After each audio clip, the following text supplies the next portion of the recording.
maior vontade mais de chorar do que de falar. Aleluia! Muito forte.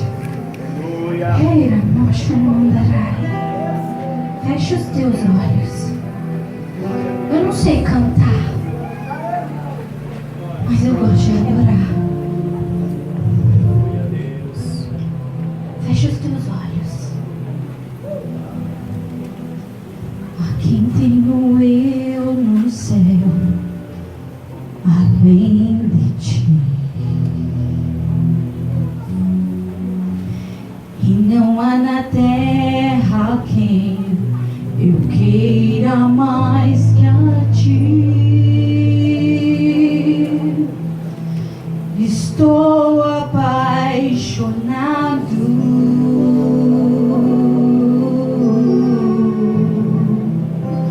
desesperado de amor.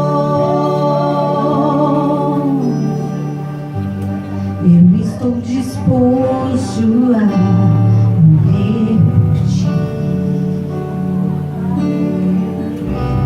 e construirei no cume do monte um altar,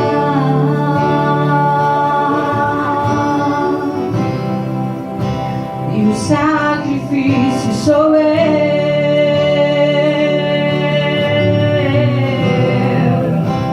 E o sacrifício sou eu. Abro mão dos meus planos, abro mão dos meus sonhos, abro mão da minha vida por ti.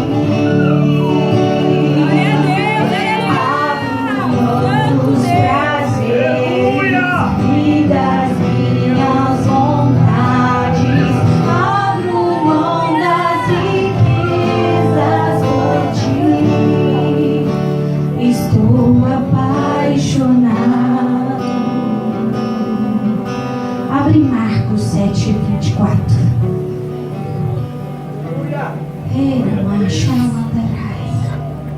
Ele está apaixonado por você.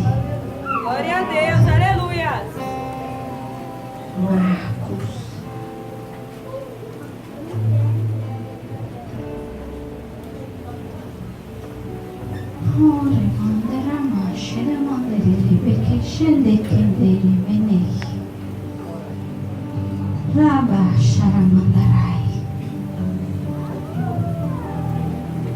Uma mulher cirofenícia.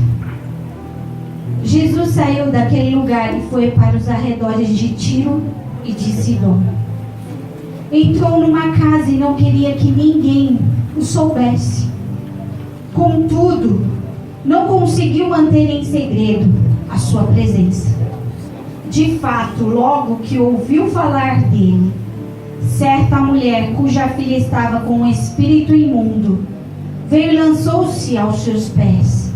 A mulher era grega, cirofenícia de origem, e rogava a Jesus que expulsasse de sua filha o demônio.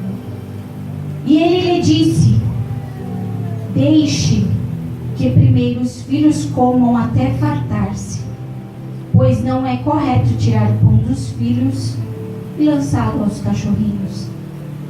Ela respondeu: sim, Senhor, mas até os cachorrinhos debaixo da mesa comem as migalhas das crianças. Então ele lhe disse: por causa desta resposta você pode ir.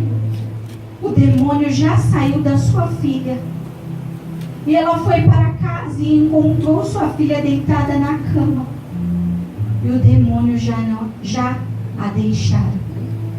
Vamos ler esse mesmo texto na tradução de Mateus 15, 21, 28.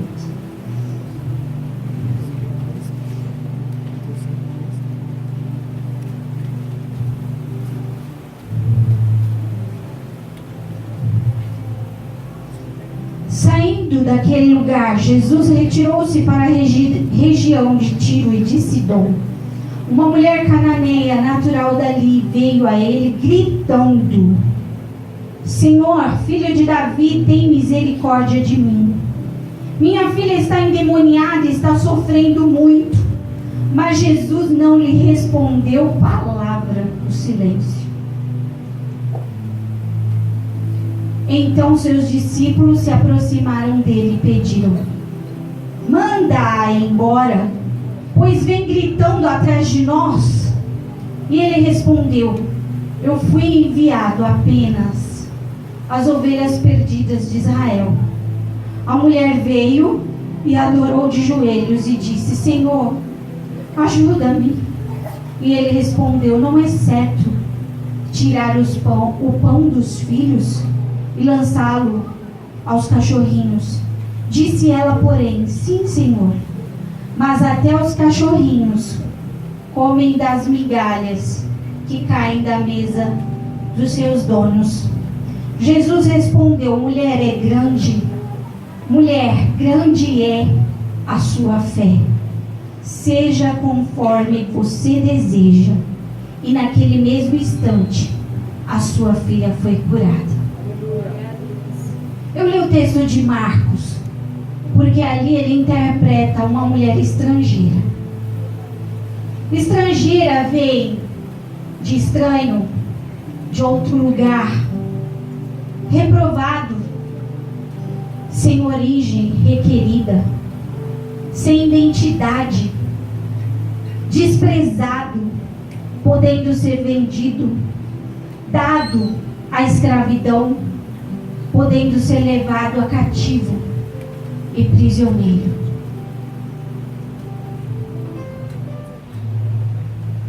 É a história dessa mulher. A história da Cirofenícia é uma história tão impactante. Se você conseguisse sentir o que Deus quer transmitir para nós através desta mulher, você não conseguiria ficar por um minuto sentado nessa cadeira, porque é muito forte.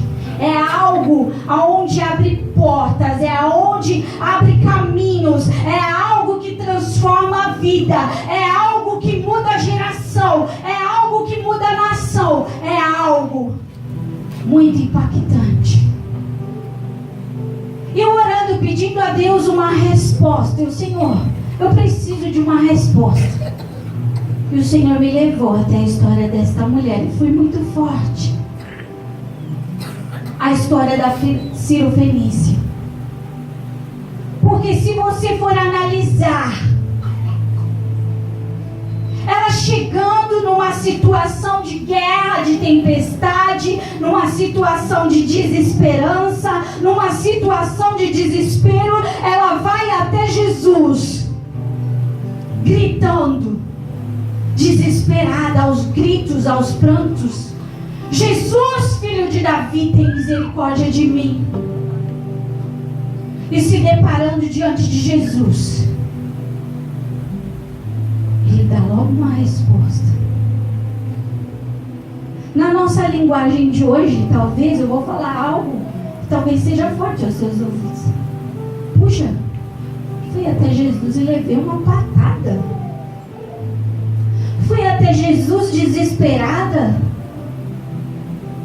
e ele não me ouviu. Ele não me respondeu. Ele não supriu as expectativas. Diante do fato desta mulher no mundo natural, ela teria talvez uma doença na alma pela resposta a qual ela encontrou. Ei, mulher, como que eu vou tirar pão dos meus filhos para dar para os cachorrinhos? Por acaso o Senhor me chamou de cachorro? Eita Deus! Foi isso que eu ouvi? É forte. No natural, talvez ela diria: naquela igreja eu não piso mais. Lá eu não vou mais. Eu fui desesperada, coloquei o meu coração, as minhas expectativas, lancei todas as minhas moedas, coloquei tudo aos pés do Senhor e olha a situação. Olha o que eu levei. Olha como eu fui tratada. Eu fui desprezado, eu fui colocado de lado, viraram as costas para mim, eu não fui ouvida, eu não fui querida, mas eles não sabem o que eu passei para chegar até lá. Ele não sabe o que um estrangeiro sofre para chegar aos pés dele. Ele não sabe o que acontece na Grécia, ele não sabe o que acontece na Síria, ele não sabe o que acontece pelo mundo. A história daquela Sírio-Fenícia, ela era uma estrangeira que estava em busca de um milagre.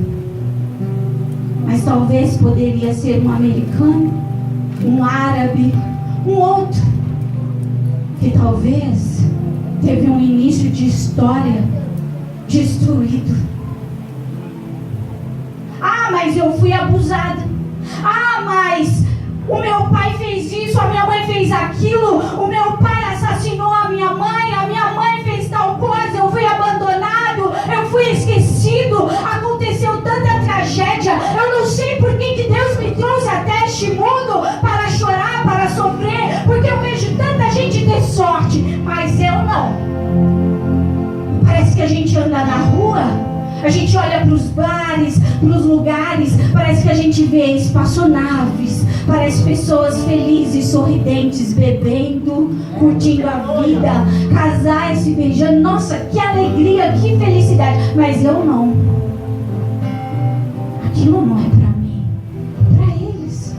Eu não tenho sorte. Eu não sou feliz. Eu não tive o corpo que eu queria, eu não tive o cabelo que eu queria, aconteceu isso, aconteceu aquilo, eu não tive um abraço, ninguém para me escutar. E diante da alma, mergulhando em cada passo, iria parar longe. Talvez no suicídio, talvez na depressão, talvez em muitos lugares. A Sírio-Fenícia ia parar. Mas ela entendeu algo muito mais além. Puxa, não é isso que vai me parar. Não é essa circunstância, não é a situação, porque tem algo que eu preciso encontrar em Jesus. Eu preciso de algo muito mais forte, a qual Ele tem para dar. Eu preciso encontrar em Jesus algo que me transforme, algo que transforme a minha origem. Porque quando olhamos para o estrangeiro lá do início, nós vemos que não tem valor algum. Alguém sai de um país para o outro, olha a burocracia. A burocracia que é para entrar em outro país. É visto, é valor, é um monte de exigência. Perigo de entrar lá em outro país sem identificação, sem visto, sem permissão, e chegar lá a pessoa morrer como um indigente. Perigo de chegar lá como um esquecido, e se for assassinato, morrer, não tiver identificação, eles vão perder tempo com um cidadão que entrou lá de qualquer forma. Então, isso eu estou dando um exemplo no mundo natural. Mas levando para o mundo espiritual, nós lá do início nos tornamos estrangeiros. Por quê? Através do pecado. Lá de Adão, todos nós, a humanidade toda, se tornou escravo, esquecido, desprezado, em cativeiros, em situações, em prisões, a qual Satanás tem tomado posse de corações, de almas, de vidas, e levado a situações de desespero, de dor, de suicídio, como eu já disse. Mas através desta mulher, o Senhor Jesus abriu uma porta da casa de recuperação. Porque o estrangeiro não tinha vez, o estrangeiro, ele não era querido, o estrangeiro era o desprezado, era o escravizado, ele era tudo. Mas a partir desta palavra, da ousadia desta mulher, nós vemos Deus mudar toda uma nação, toda uma história. Ousadia. Glória a Deus. Aonde o papai tira, ela lá. Puxa, não, como eu vou me importar o que ele falou? Eu vou insistir, eu vou bater, porque não é o início. Não é o início. Eu não tenho que estar aqui pelo que ele falou, mas eu vou insistir. Eu vou insistir até ele me conceder aquilo que eu realmente preciso. E ela gritou. E ela não foi embora quando ele disse: vai-te, mulher. Ela não foi. Ela permaneceu. E ele respondeu: não é certo tirar o pão dos filhos e lançá-lo aos cachorrinhos. E a resposta de salvação e de sabedoria: até os cachorrinhos comem as migalhas que caem da mesa. E Jesus respondeu: mulher, grande é a tua fé.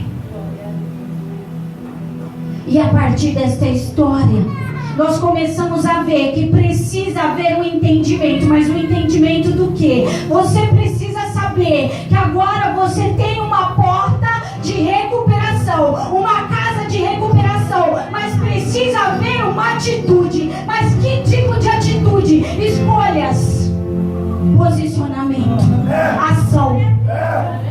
Quais são? A fé. Vamos lá em Hebreus 11. Aleluia! Deus está falando nessa noite. Aleluia. Hebreus 11. Para mim ficou mais fácil. Aleluia! Deixa você abrir em Hebreus 11. Aleluia!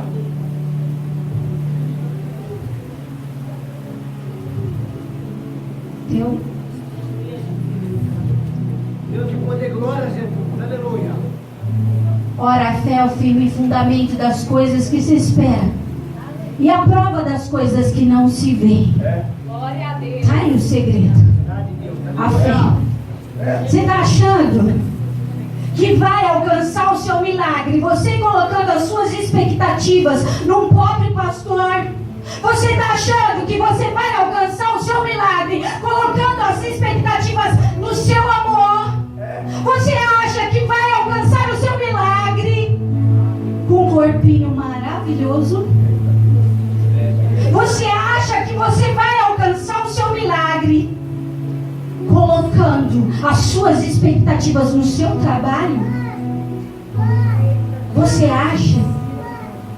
Não dependo de ninguém. A boca é minha, o corpo é meu, a cabeça é minha. Eu falo o que eu quero, do jeito que eu quero, do modo que eu quero, da maneira que eu quero, ninguém manda em mim. Acabou até o glória. Aleluia! Ah, mas eu não preciso de um corpo, porque o corpo é o templo do Espírito. Precisa. Eu não preciso do trabalho? Precisa. Você precisa de tudo que te equilibra. Mas as suas expectativas para você alcançar o seu milagre tem que estar direto com o seu papai. O papai, conexão direta com o papai. Ei, não vou cantando porque, ei, você já vai entender, segura aí. Se não tiver conexão com o papai, não tem equilíbrio. O equilíbrio é os frutos do Espírito. Gálatas 6:22. Não precisa pôr Gálatas 6:22. Coloca para mim Mateus 21:21. Ainda paramos na fé. Para obter milagre é preciso fé. A fé daquilo que não se vê. Se eu não vejo o meu olho, o meu olhar alcança a parede, o meu olhar alcança os meus filhos, o meu olhar alcança o meu marido, o meu olhar alcança os meus sonhos físicos. Mas o meu olhar não alcança aquilo que eu não vejo, o mundo espiritual. Eu não consigo ver as guerras no mundo espiritual, e existe. Eu não consigo ver além daquilo que os meus olhos possam imaginar. Mateus 21:21. Jesus, porém, respondendo, disse-lhe: em verdade vos digo que, se tiverdes fé e não duvidardes, não só farei o que foi feito à figueira, mas até se disseste a este monte, mas até se a este monte disserdes: ergue-te e precipita no mar, assim será feito. É através da fé. Você não vê monte andando pela rua ainda. Você não vê.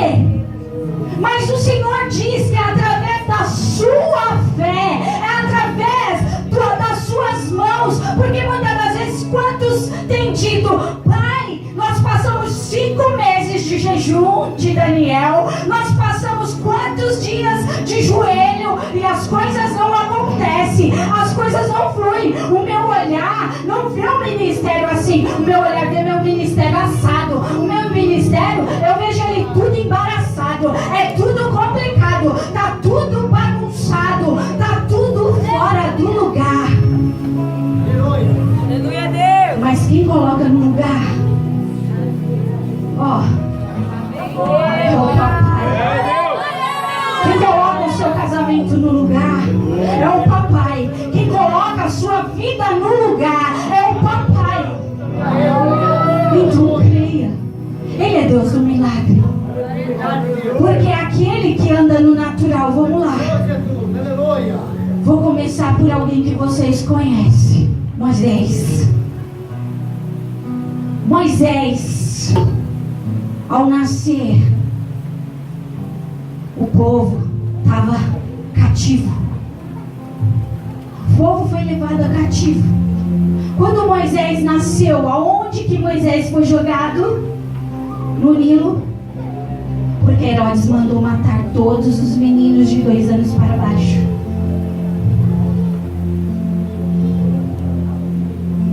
Talvez Moisés, no natural, na visão que alcança: meu Deus, eu vim no mundo para ser jogado pela minha própria mãe.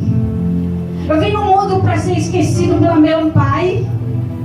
O Senhor me permitiu chegar aqui para ser lançado fora da minha origem, para mim ser um estrangeiro. Sabe o que papai quer dizer nesta noite? Que o propósito não está no início. Ei, vê se você entende. O propósito não está no início daquilo que vem. O propósito não estava no nascimento de Moisés seja lançado no Nilo. O propósito estava no sobrenatural, que era a finalidade, era o final, era o propósito, aonde Moisés foi levantado para ser o libertador. No início, ele foi lançado no Nilo, passou por todo o processo, porque início é processo, é natural. O processo precisa seguir o seu curso, mas o papai trouxe ele com um propósito, com uma finalidade. E a finalidade do nascimento de Moisés era ser o libertador de Israel. E não vejo na história, até hoje, alguém tão famoso, alguém que tem um referencial tão forte, não só dentro da igreja, como no mundo jurídico. Até os juízes usam Moisés de exemplo, como o cara das leis, como o homem sábio, determinado, um legislador, aquele que colocou ordem na sociedade. Imagine, olha quantos 1000 anos Moisés já não existe mais. Mas quem não conhece a história de Moisés, eu te garanto que até os ateus, porque o propósito não está no início, ele traz, mas pela finalidade. O natural era o processo que ele passou.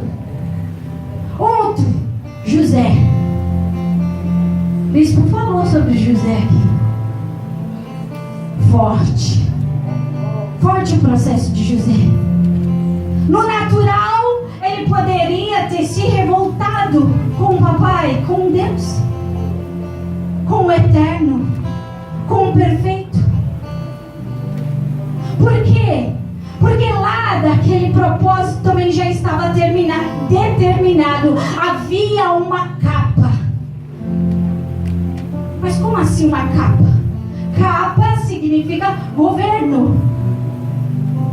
Governo significa povo. Já existia um povo precisando de um governo. Talvez José ainda não estava escolhido, porque o povo já existia. O governo já era a necessidade. Como assim, pastora? Porque lá em Gênesis 37 fala de uma capa colorida. A capa colorida significa o povo para onde iria o governo. Amém, Deus. Os Ixos, o povo lá do Egito, a qual José foi governador, era a capa que ele tinha ganhado, porque a origem de José, a capa era rústica, as cores eram apagadas, tom pastéis, não existia cores no povo da descendência de José. Então já havia algo, já havia uma determinação, já havia um governo.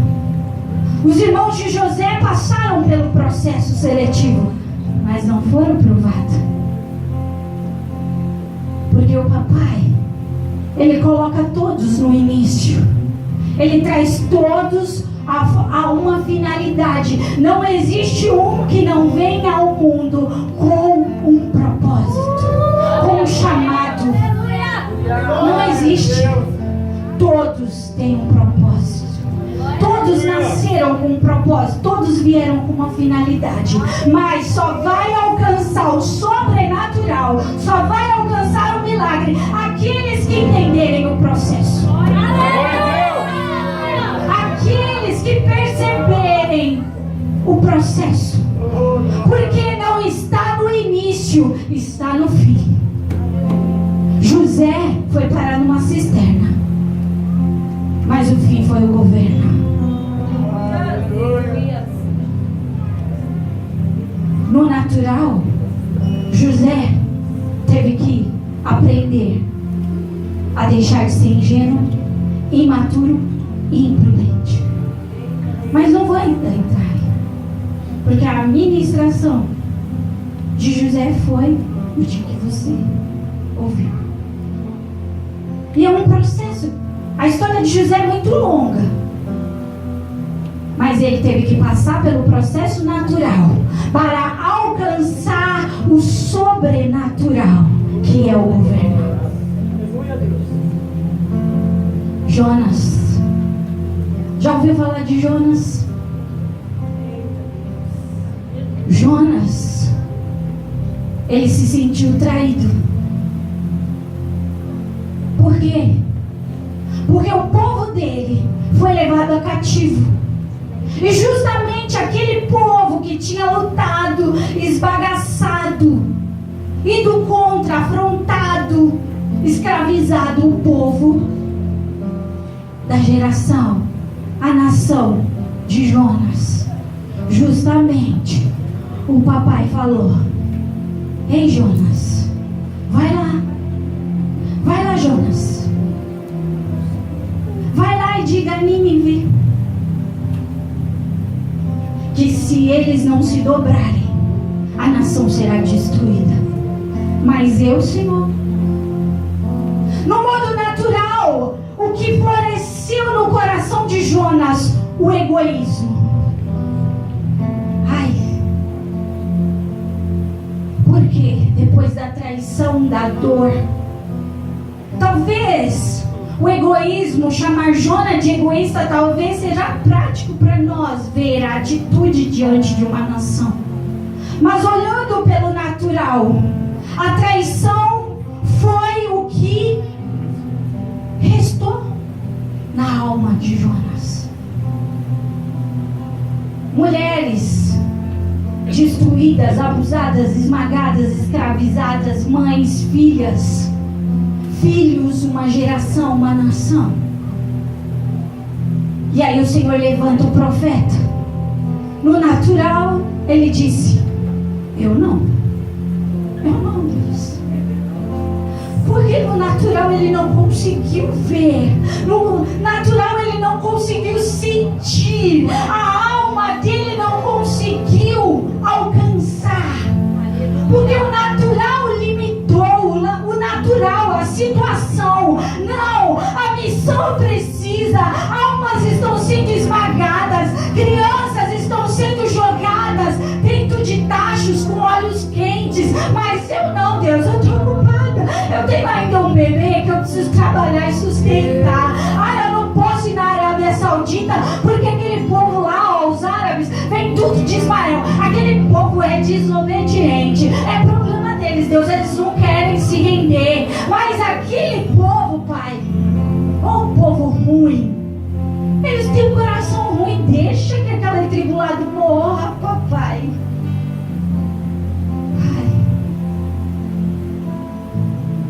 E muitas das vezes nós queremos: papai, abençoa aqui, ó, a gente está obedecendo, a gente está orando, a gente está aqui, ó, todo dia na igreja. A gente está todo dia aqui cantando pro papai. Todo dia a gente está aqui adorando o papai. Todo dia a gente não sai daqui. Mas quando a gente entende algo, como aquela mulher entendeu, algo que vai mais forte, algo que vai mais além. O McDonald's não tem gosto, o shopping já não tem cor. A vontade é de comer cuscuz e tapioca com manteiga, porque faz alguma coisa aqui dentro. O feijão com farinha tem mais sabor do que a picanha.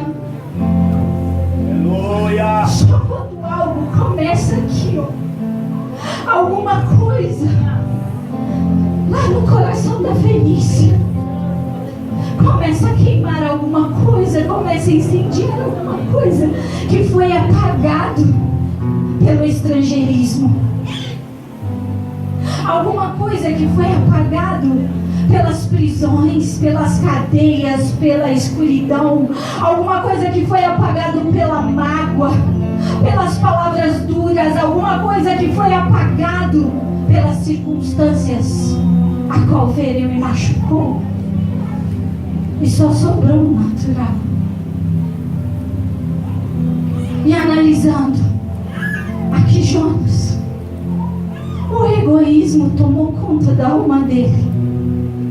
Mas quando o papai chama e ele diz: o escolhido não tem escolha, não tem pra onde correr, tu vai passar 3 dias na barriga da baleia, que é pra tu entender o processo, que é pra tu entender o seu chamado, que é pra tu entender que o processo não é o início, é o fim, Jonas. Não é aquilo que te fez chorar, não é aquilo que te esbagaçou, aquilo que te atropelou, é o final, Jonas. E quando Jonas entendeu,